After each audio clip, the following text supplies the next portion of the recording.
kicking things off today with CultureCast and Vicki McKenna. Vicki, thanks for joining us. My pleasure. Well, we've got two great stories, and I want to get right to them because I want to hear your full opinion of both of them. First of all, the U.S. Navy's LGBTQ-themed video touting correct pronouns, gender identity, is creating a huge problem in the country. People are mocking this, and people outside the country are asking the question, is America actually ready to fight the next war with this kind of garbage? Take a look at the video. Hi, my name is Johnny and I use he, him pronouns. Hi, and I am Kanchi and I use she, her pronouns. And we're here to talk about pronouns. What is a pronoun? A pronoun is how we identify ourselves apart from our name, and it's also how people refer to us in conversations. Using the right pronouns is a really simple way to affirm someone's identity. It is a signal of acceptance and respect. If it's a signal of acceptance and respect, how do we go about creating a safe space for everybody? That's a good question. A really good way to do that is to use inclusive language. Instead of saying something like, hey guys, you can say, hey everyone, or hey team.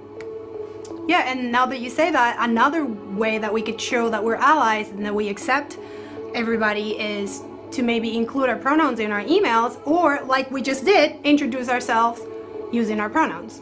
But what would I do if I misgender someone? I think the first thing to recognize is that it's not the end of the world. You correct yourself and move on, or you accept the correction and move on. The most important thing I can tell you is do not put the burden of making you feel good about your mistake on the person that you just misgendered. Oh, thank you for telling me that. First of all, I got to comment on if this is the best production values, the Right. United States Armed Forces. It's like a 1970s of the version of the kids show Zoom, for God's sake. Right. I When I think Duke, I actually think it was meant to reference a child's game show or a child show. So, but you're right. You've got two people who are, about as exciting to watch as is watching grass grow, talking about absurd things like instead of military readiness, about pronouns and not making people feel bad and being allies. And what the heck is with the guy's LGBTQWTF sweater that makes him look about as dangerous as, I don't know, Care Bear. But this is supposed to be a military video. And if you're our enemies, if you're China, if you're North Korea, if you're Russian, all of them have recently put out advertisements for their own military that are sweating masculinity.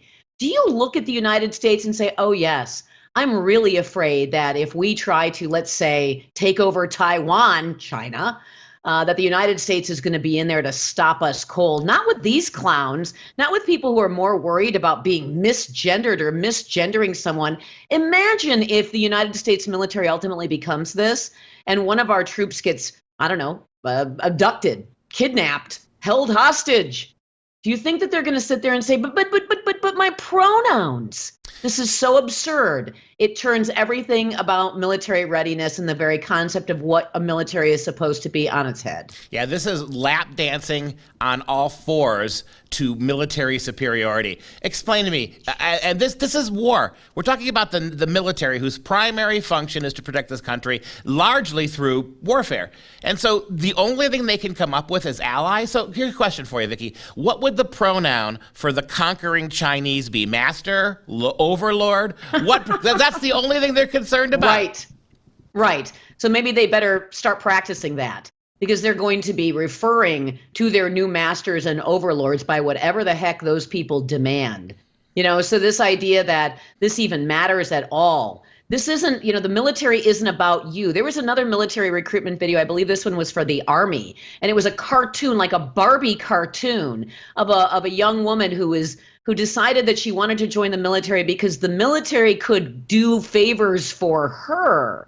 This isn't what serving in the United States military is supposed to be about. It ain't about you. It's about us. And we're really grateful when people join the military and protect this country and defend us. But again, it's about us, not about whether or not you feel comfortable wearing your LGBTQ WTF fuzzy sweater and feeling all warm and cozy about yourself. You know, this is a big problem, Vicki, despite the hysterical stupidity of this and the fact that many Americans are mocking it justly. Think about it. What's happened at the Department of Justice, what's happened at the FBI, the weaponization of these organizations against our own people.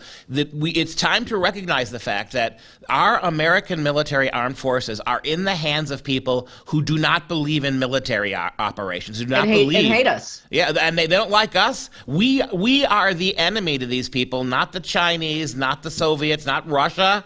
We are the problem. And they are literally turning our armed forces into adjuncts to some great big trans drag queen show in the future. That's about all they're prepared for. It's worse than you've described the education students in the university system drawing, taking color crayons and magic markers and drawing themselves as superheroes. It's infantile. It makes the United States military look silly because it is silly. And if we are considered silly, we are not going to look upon ourselves as a lean, mean fighting force. This is about force. The military is about force, not about comfort, not about hugs, not about safe spaces, as she's referencing, and misgendering, which, by the way, is not a word. There is no such thing as misgendering. The only way you could misgender something is if you actually called something that was biologically male the opposite of what it was. Then, and you don't need to apologize for that. It's just that something was missing that didn't give you a clue. But this idea that we misgender because some guy with a beard who wants to be called Alice can't demand that all of us use our appropriate pronouns. And look what they just did to those couple of kids in Kiel, Wisconsin. Put them under a Title IX investigation because some kid in a hallway overheard a conversation that she imagined meant that they meant to, quote, misgender a student. And so those two boys were put under Title IX investigations. This is nuts. And it's nuts on purpose. It's meant to be chaotic. It's meant to create misery. It's meant to create confusion. And it's meant to send a message that we are weak. My favorite point was when she said, if you misgender somebody, apologize. But whatever you do, don't make the person feel bad for your guilt. I'd love to see these people on a battlefield. Can you imagine the protocols they would go through? Vicki, after the break, we have the other side of this coin to talk about with regards to out-of-control drag queen shows. I'll be right back.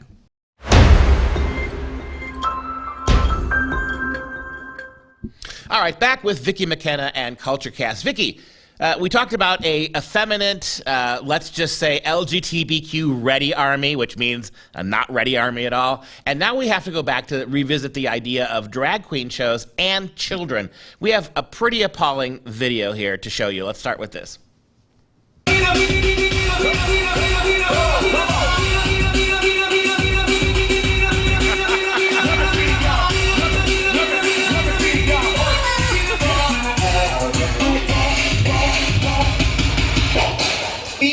Like a woman. Yeah, so I guess you Wow, feel... because most women walk around with fake boobs and bounce them all over the place and rub them in people's faces, feeling like a woman. Yeah. That was disgusting. And doing that in front of a child and having an adult have that child put a dollar bill in the garter of the freak show. If that's not grooming, what the hell is? Yeah, this is really disturbing. If feminism was ever anything more than political, and we know that it was always really political, it was never really about helping women. Rush Limbaugh used to say all the time that feminism was merely a created organization to make unattractive women feel better about themselves. And you know what? I agree with that. That's looking more and more accurate every week. If we actually had women who cared about women, this appropriation, polystyrene, whatever the hell you call that, rubber boobs bouncing in the wind. And I think there's something really telling that no one has mentioned before. I've not heard anybody mention it. Take a look at, while we're watching this close-up of what happened, watch this, and I'll make my point here. Go ahead. Notice what the dancer does. Yes. She covers her breast So the drag queen recognizes on some level that what he's doing is utterly inappropriate. He covers his breasts, his fake breasts, because he at some level is ashamed of what he's doing. Staggering. And yet does it anyway. And look at that woman with that small child, thinking it's fun, thinking it's funny, not realizing that, I don't know how, but not realizing that children can't process that kind of overt sexuality in a way that allows them to deal with it. I mean, there's a reason why we don't let kids access porn. There's a reason why children who sexed each other in high school get arrested for it. There's a reason why we have statutory prohibitions against sexual interaction with young people. There's a reason why there are age limits on everything from bars to guns to you name it. We protect children because certain things are age inappropriate. And that girl looks like she's about what, 3 or 4 years old, and has some freak show, some weird member of the alphabet cult shaking fake nipples in her face. And it's not funny. That's not funny. It's sick and it's demonic. And it is utterly bereft of any kind of value system that suggests that we put children first. Yeah. Then again, a nation that murdered 60 million kids through abortion and celebrates that as some kind of great, hallmark of women's freedom certainly doesn't put children first. One last time with that video, watch the faces of everybody around. That's another interesting tell. Look at once the boobs start bouncing, look at everyone is just like, look at the guy right over her shoulder there, applauding that little girl, giving to this messed up adult, this man who thinks he's entertaining people, giving this. Oh, can I just call it the hypocrisy? So there you have an African-American drag queen wearing a blonde wig. Isn't that some kind of sellout of Afrocentricity? Shouldn't he have a great big afro on? And number 2, and this is the big one, Vicki, what do you think would happen if you had the parallel of this? You had a bunch of women dressed up as men, and they were waving oversized plastic phalluses in the faces of little children. Do you think this would be taken in the same spirit?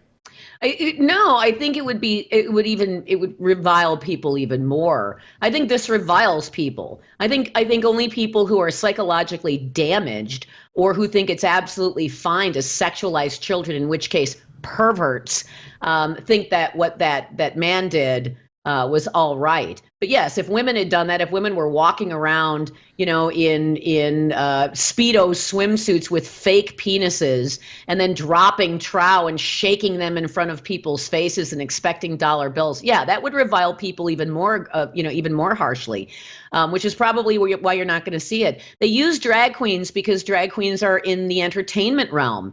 They use drag queens because, Western culture is familiar with drag queens. But now we're supposed to look at that guy with a fake blonde wig and the fake boobs pretending to be a woman, and we are supposed to declare him to be an actual woman to the point where we set aside logic, we set aside biology, we set aside all science, all culture, all religion, all freedom, because that guy with the fake blonde wig and fake boobies he's shaking in people's faces somehow has the authority to declare that there's something wrong with me if I won't call him ma'am. And we must repeat this one more time. There is nothing that a child can learn from that has anything to do with transgenderism. And it's not harmless fun either. And it has nothing to do with teaching them about homosexuality. It is purely the carnival aspect that they're presenting to the child. It's fetishism. You are indoctrinating children into fetishism. Way to go, alphabet It's cult. a circus. It's a circus because kids don't understand what's happening. But all the bright colors and all the dancing and all the raucous music, it's a sexual circus for kids who can only be groomed on things like this. It's horrifying.